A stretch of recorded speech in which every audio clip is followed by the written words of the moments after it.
Students, welcome back. Let us see the continuation to the previous video. 11th question from H.C. Verma, Objective 1, Newton's Laws of Motion. A smooth wedge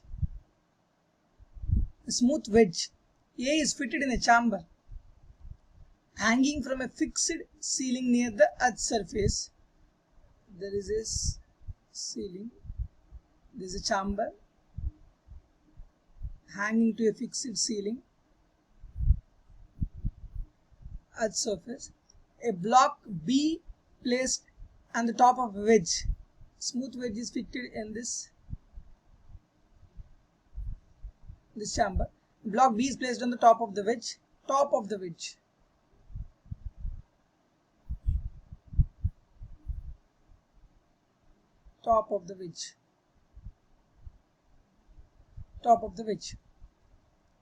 Takes a time t to slide down the length of the wedge. In general, it is just hanging at that time. What will be the force on this block? If you try to find out what is the force, free body diagram of this block, there will be mg in this direction. This is 90 minus theta. If this is theta, I am assuming this is theta, and this is 90 minus theta. Already I solved in previous questions how this will be. This will become mg sin theta. This will become normal reaction, and mg cos theta will be in this direction if this is theta. So now n is equal to mg cos theta. So now, because in horizontal direction there will not be any movement perpendicular to this inclined plane, but parallel to the inclined plane, this block will move with an acceleration how much? Ma is equal to mg sin theta. This is the unbalanced force, mg sin theta. So mm cancel. The acceleration g sin theta. This result you should remember when the wedge is at rest and it is smooth.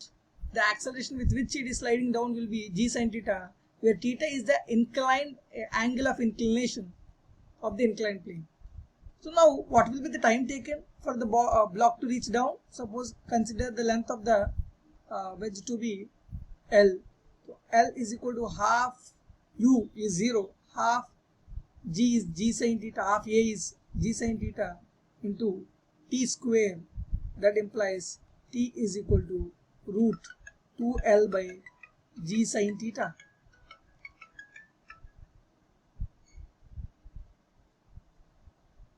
By G sin theta. Here, this time period, for the block to come to the bottom is 2L by G sin theta. Length of the wedge will not change in the next part, but there will be change in G sin theta. You see what is the next point. If the block is placed at the top of the wedge and cable supporting the chamber is broken at the same instant. Now the block is kept at the top edge, again this at the same point, but the wedge, this chamber is cut. The chamber supporting the chamber, the cable supporting the chamber is broken at the same instant. The block will. What will happen? In this question, the chamber starts falling down with an acceleration g. So for a block which is in the chamber, there will be a pseudo force acting on the block because the block is connected to this chamber. Block is connected to wedge and wedge is connected to this chamber. So there will be a pseudo force acting on the block in the upward direction. That is m into what is the acceleration of the chamber? G. So mg upwards. The force due to gravity mg downwards. Now what is the net force on this? With respect to chamber, net force on the block is 0 in the second case. For the second case, it's very interesting here. For the second part, when the cable is cut, net force is equal to 0. If net force is 0, then what is the acceleration? 0. For what? With respect to chamber. So, for a person sitting in the chamber, where is the wedge? In the chamber. So, with respect to wedge, what is the acceleration of the block? 0. If acceleration of the block is 0, then initial velocity is 0. Then what is the final velocity? 0. Then what is the length traveled? Half into 0 into t square. That should be 0. That means it should not travel. it will remain rest with respect to the wedge, that is with respect to the chamber, because the net force on it is 0 after taking the effect of the pseudo force in upward direction. So the block will remain in the same position. That means what? Remain at the top of the wedge. It will not jump off. You might think it will jump off. No, it will not. Net force is 0. Remain at the top of the wedge, considering the pseudo force into effect. Let us see the next question. For an let us see this question. Question number 12. In an imaginary atmosphere, the atmosphere is not following the general rules. It's an imaginary atmosphere. The air exerts a small force F. Air is exerting a small force F on any particle in the direction of the particle's motion. Generally, resistance, air will exert resistance opposite to the direction of the body's motion, but here the force exerted by this imaginary atmosphere is in the direction of the particle's motion. So a particle is projected upwards, takes a time t1 in reaching the maximum height. So you see, for maximum height is equal to u square by t 2g in normal conditions. But here you see, when the particle is going upwards, there will be a force acting upwards, F, due to this imaginary atmosphere. Then what is the net force on this particle? There will be mg in downwards. It is going with upwards with the velocity F upwards. Net force on the particle is what? Mg minus small. Given force is small, so mg will be greater. So mg minus F is the net force. What is the acceleration of the block? Particle or block here on the particle? Force by mass. Mg minus F by mass, that is equal to g minus F by m will be the net acceleration downwards. What is the acceleration? Acceleration is equal to g minus F by m downwards. Beautiful. Now find out what is the maximum height here reached by the particle. But the question asked here is related to time. So what is the time taken? If time taken in normal condition is root 2h by g, or v is equal to u plus at, u is there, v is 0 at the maximum height, so t is equal to u by a, that is u by g here. T is equal to u by g is the time taken for it to go upwards in normal conditions. In normal, if atmosphere, this imaginary atmosphere is not given, u by g is the time taken by the particle to go upwards, not height here. First I wrote height because I thought question is asked on height, but time. So now I will take two times, t1 and t2, while going up and while going down.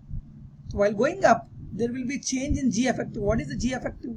t1 is equal to u by g minus f by m.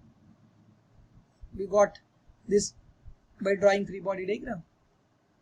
In the similar way, if the particle is coming downwards, force is also acting downwards.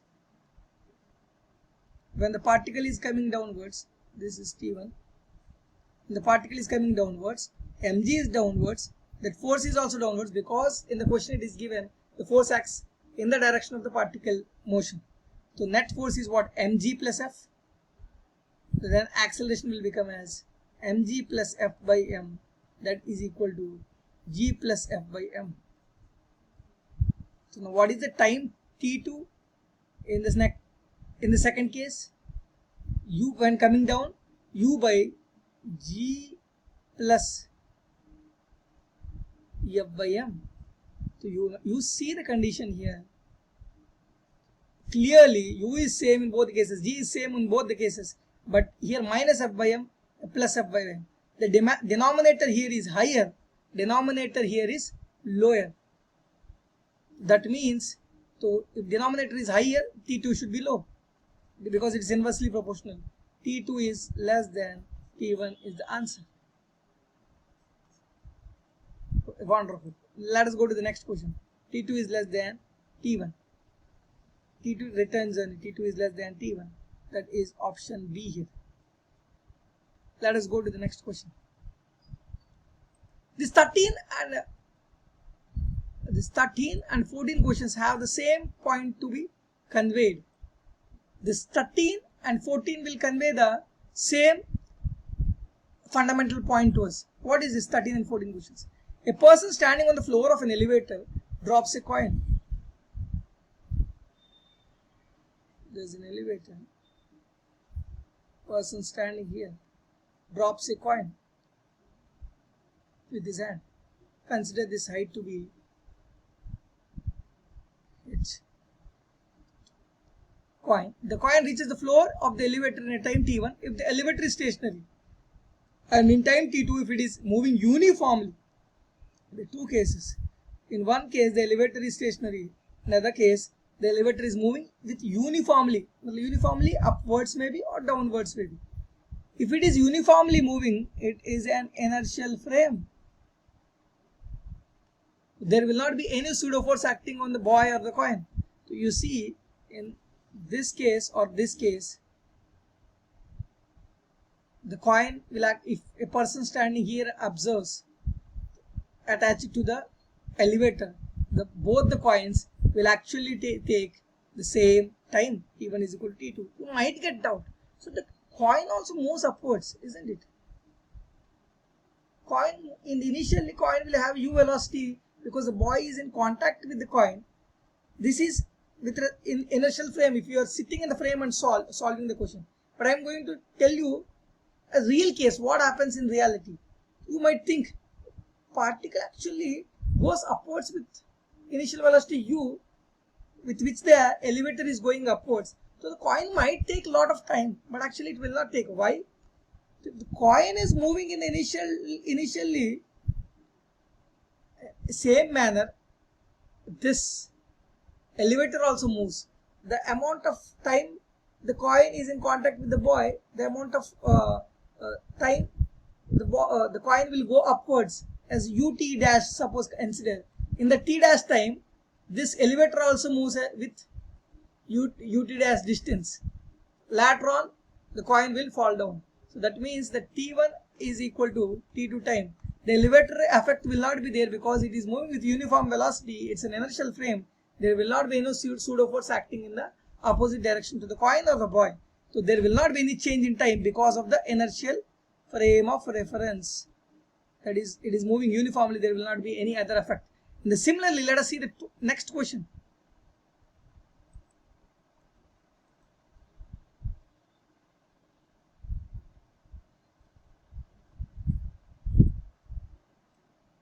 And this question, this is the last question of this objective 1. So last question. In this question also, there is a big question. Think it is complex. 238 uranium nucleus and all. You don't need to understand what happens in this decay and all, because that will come in the modern physics topic. But what do you need to understand? Read the entire question carefully. A free 238 uranium nucleus kept in a train emits an alpha particle when the train is stationary. Important point here to be underlined. When the train is stationary, a nucleus decays and the passengers measure the separation between the alpha particle and the recoiling nucleus becomes x at time t after the decay. After decay, the nucleus actually goes with velocity v, some velocity v. After time t, it will be at a distance x, that is what? X is equal to vt. Okay, from the nucleus, the parent nucleus. Then you observe the second point. If the decay takes place while the train is moving at a uniform velocity, here another point to understand. Uniform velocity is also like inertial frame, like a stationary train. The distance between the alpha particle and the recoiling nucleus at a time t after the decay as measured by the passenger is again vt, because that x will remain same because it is moving with uniform velocity. There will not be any pseudo force acting on it due to acceleration because it is inertial frame of reference. There will not be any change in the calculation done by the passenger because the passenger is sitting in the train itself. So whatever the effect that decayed in alpha particle will have extra distance, the man also travels that extra distance, but he will measure. This nucleus also will travel along with the train, so the distance will not change because the effect will be nullified because it's going in a inertial frame of reference. These two questions, 13 and 14 question, both the cases, time taken by when the coin is coming down in stationary lift, uniform velocity lift, both are same because no effect due to inertial frame of reference. If it is non-inertial frame, the question might change, answer might change. In the similarly, the decaying nucleus distance measured will be same in moving train with uniform velocity because it is an inertial frame. That remains same. The answer remains same in both the cases. These both is wonderful points, fundamental points to be noted. Thank you, students. We'll meet in our next series of videos.